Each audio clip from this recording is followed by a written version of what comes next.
नमस्कार, तुमचे स्वागत आहे कुकिंग विथ वर्षामध्ये। चला तर आज बनवूया गव्हाच्या पिठाचे छान असे सुंदर मोदक। त्यासाठी मी 2 खवलेले नारळ घेतले आहे। त्यासाठी मी पाव किलो गूळ खिसून घेतला आहे।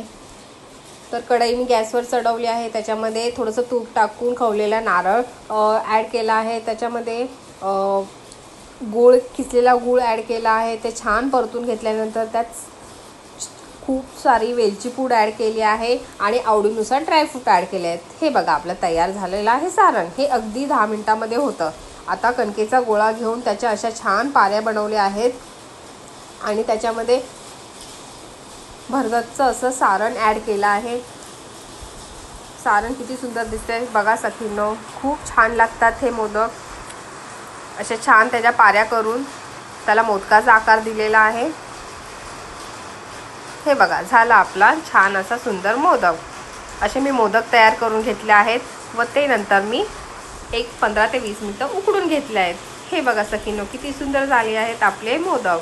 ह्याच्यामध्ये तूप टाकून खूप सुंदर लागतात। नक्की ट्राय करा। थँक्यू।